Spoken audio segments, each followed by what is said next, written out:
Hello guys, welcome back. Now in today's video we're going to talk about anomaly and disorder. I'm going to explain to you exactly how it works, how to trigger it, and how I think this is going to be a viable, eventually, it's going to be a viable end game way of clearing content. Okay, so let's start by talking about anomaly. What anomaly is and how it works. Anomaly is when you attack an enemy with an element, and that element is going to eventually build up this anomaly and culminate into a status ailment, an elemental ailment.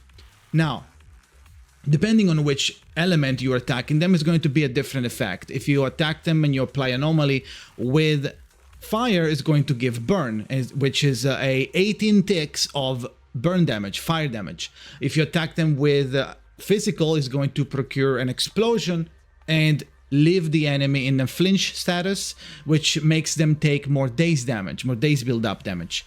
If you attack them with ice, it's going to stop their movement, freeze, then freeze is going to fall off, they're going to shatter and going to do an instance of damage, and it's going to leave them in a frost-bitten status, which makes them take more critical damage when you attack them. Now, moving on, if you attack them with electro, it's going to apply shock during this state. If you're applying shock on a machine, it's going to also hinder their movement and stop them. But in general, what it does is whenever you attack them and they're under shock, they're going to be taking multiple instances of damage, of electro damage on top of your hit by the time, like during the shock time. Now, corruption is what happens when you attack them with ether. It's basically like burn, but for ether, okay? So I don't think there is anything else, but yeah. So that's the anomaly. Now, let's go ahead and show you how disorder works and how it's calculated, more or less. There are some discrepancy here and there, but they're really tiny, so it doesn't really matter. And so I'll show you exactly how it works. Now, what we want to do is build up some anomaly. As you're seeing here, the monster has now an icon next to their HP, showing that the burn is building up. There's going to be, starting from the top, a clockwise circle that is going to fill up. Once fills up 100%, it's going to trigger the burn. We don't want to do that yet. What we want to do is, we want to now switch to Piper, and we're going to attack him. Now, as you can see, we are now accumulating the assault build-up, assault anomaly. But now you're going to ask, wait, what happened? Now, did you just replace the previous one? Where is disorder? Did you lose the progress to burn? No. The way this works is you are going to keep the progress of the previous anomaly build-up. It's going to be stored and recorded and stored inside the monster in background. You don't see it, but it's there. So it's recording what ailment it was, what anomaly it was, and what was the progress towards that anomaly. So now we are building assault. We're going to do it slowly because Piper is anomaly and it's just going to deal a lot of build up, and it's kind of hard. I can do it, but for the sake of the video, I'm going to take it slow. Otherwise, okay, that's good enough. Now, what we want to do now is trigger the disorder. How do we do that? First of all, let's understand what is disorder doing damage on. Disorder happens when you do an ailment, and once this ailment is active, you build up and do a second ailment, a second anomaly build up.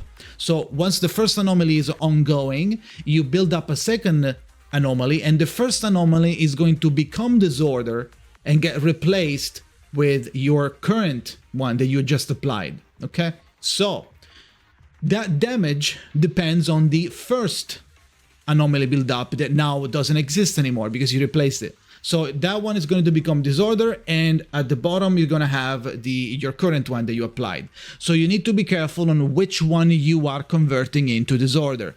For example, if we now convert burn into disorder, it's going to deal more damage. Okay, let's do that. Now they're burning, switch up, couple of attacks, and now we are looking at 16k damage, right? Now, how is the damage calculated? The damage is calculated with the first anomaly build up, and is calculating, basically taking all of those burn hits, is going to clump them together because you didn't wait for them to appear. They're going to be stored, merged together into one attack, and one big number. That number is going to be the disorder plus the crit, and that number is going to be the disorder. Sadly, the anomaly proficiency, which was supposed to make your anomaly damage deal more damage, is not working on the characters that are applying the disorder. It applies on the character that makes the first anomaly.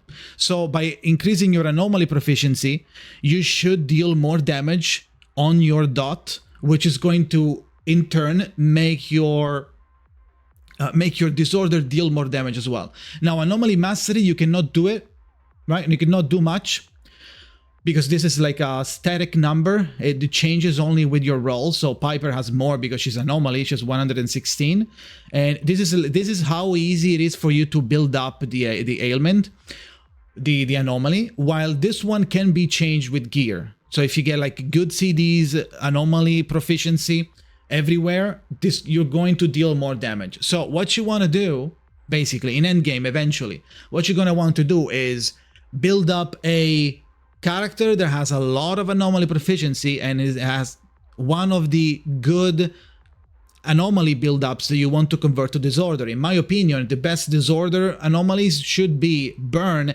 and corruption, probably, okay? Because they have a lot of these ticks, they go like 800, 800, 800, 800, 800, 800, right? And it's going to take 18 times if you wait. But if you replace it immediately, all those 18 are going to trigger immediately into the disorder, and then they're going to also crit and be affected by your anomaly proficiency. So it doesn't matter if you are using an anomaly character. It only for the damage of the disorder. It only matters for how easy it is for you to trigger the disorder, but not the magnitude of the disorder. Now, that's why I'm having Billy in my party. I will show you the exact damage that is going to trigger with Billy. Maybe not exact, because it's not, there are other factors that I haven't been able to trace back, but the damage is going to be very, very, very, very similar if I do the same thing, but for Billy. Okay, so we're going to build up this,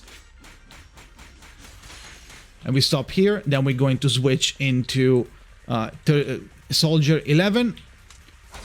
Going to build the burn, and then we're going to replace the burn with Billy E 16.9, right? So Billy is not built. Billy has 200 attack. Billy has 50% crit damage. Billy has 91 proficiency, and yet he did the same damage that we dealt with Piper, that has 172. So now I feel like if we had an anomaly fire, this would be astronomically larger, because the burn intensities would be so high that affected by your big proficiency, so high that when you then trigger it with another character, it would be a very, very, very big disorder. So in this case, it's not going to be that high, still high, but it's not going to be that high because the anomaly proficiency is low. You could, that's why I'm saying, like in endgame, it could become an actual method of playing the game in the future, because you could build all of your character with like anomaly proficiency high, and then you would have like one attacker and then two different anomalies, one assault or something else, and one burn or one shock or one corruption in that case, and then it would probably work, and then you will switch between those two anomalies and spam disorder, right? Or maybe apply it with your super high proficiency character and then trigger it with another character that has lower proficiency but has way higher anomaly mastery. So this is actually going to be a viable option, in my opinion, in the future. The way it works is very easy to trigger. You can even bring in a level 1 character and trigger the disorder, because it bases itself not on the current anomaly, but on the previous one that you have just replaced. Okay, so hopefully that was clear enough. I will probably do a follow-up or maybe reply to your questions if you have anything in the comments. Let me know if you're still confused on, and if you are, where you are confused onto. This is not mathematically perfect or mathematically debunked yet.